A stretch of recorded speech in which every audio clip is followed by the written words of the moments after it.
Hi, my name is Nick Avewater. I'm sitting here with Dr. Armand Hall from the University of Memphis. We're so glad you're here today. Thank you.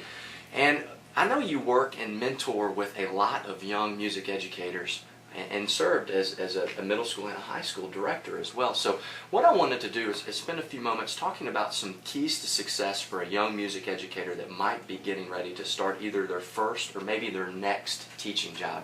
So what can they do to make that transition as easy as possible? Okay, I think especially for the ones that would be starting their first job is to have their beliefs, their ideas, their philosophy of music really grounded.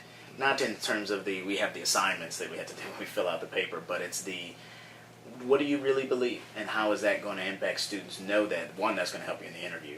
It's going to help you give the confidence for that, and two, that will guide everything you do. Every decision you make should be referenced to that. And then the other thing is, on the front side, don't neglect your own individual musicianship.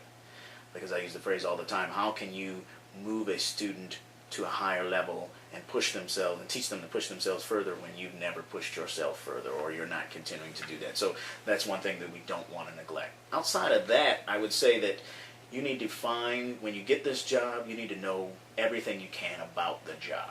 What has happened there before, what is the expectations, and that's sort of the thing that we don't really think about. We go and get the job, and it's like, okay, now I'm going to have a band or an orchestra, and here's what we're going to do. But there's already a set of expectations there in the community, from the school, of how things are going to work, and you're going to have to fit yourself into that. So you've got to gather up all of these documents that you can, whether they be school policies, the last year's school calendars, get recordings of the ensemble so you know what you're coming into. And you can make sure that what you're being told in an interview is really what you're getting, so you don't feel like you're getting snowed. So one, prepare yourself for that job, not the global band director, orchestra director job, but that specific job. Then when you get in there, have enough information for yourself, literature-wise, your philosophy, to be flexible, to allow it to be okay, to be what it is right now as you start to move and make improvements.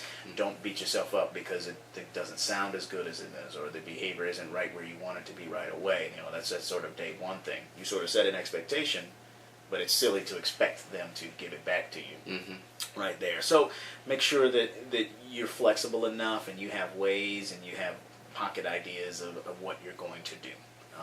And I think the way you get those things is by making sure that you ask for help. Bands and orchestras have been happening way before our time. There's no need to recreate the wheel. So making sure that you're engaging other successful instrumental teachers in the area, because they know this sort of student population you have. You can contact your college professors, you can contact your mentors, the people that got you in, but the people in your area, they have a good idea of what the students can do right now, and then your job is to come in and lay a new expectation and a new sort of, this is what we can be on a larger level. So I think if they engaged in those things, they would be more successful come day one. And it's a lot of work. It's more work than I ever thought it would be getting into the job. Yeah, that's some great information. Now let me ask you too, I would imagine that when you come into a new teaching job, there's this little bit of a tension between the way things used to be done and then the way things that you would now like to be done. Right. So how long do you think a band director should, and that's going to require some patience, so how long do you think a band director should kind of keep that mindset of, hey, it's going to take me a little bit of time to steer the ship in my direction, and I can't let that frustrate me. It's going to be slow and methodical. I think you never lose that. I'm still trying to steer the ship in this direction. Even when you've been there a long time, hopefully your direction doesn't become so stagnant that the ship is just sitting. I got it to this point and I'm done. So you're always molding, you're always questioning, you're always tweaking everything you've done. Even if you have a system that's working, can it be working differently? Is there new technology or new ideas that allow it to work even more efficiently than maybe where you got it? But I think it is definitely knowing that this is a constant, struggle's not the right word, but constant thing to review and keep your foot on the gas with that. I was one of those. I was trained by old school band directors, these sort of but I used to tell my students that it was the benevolent dictatorship, but it was really my way or the highway, and it sort of neglected everything that they had been doing beforehand, that sort of lived in the system before I got there, and that's just not a smart thing to do.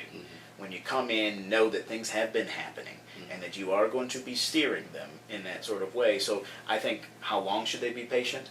Always.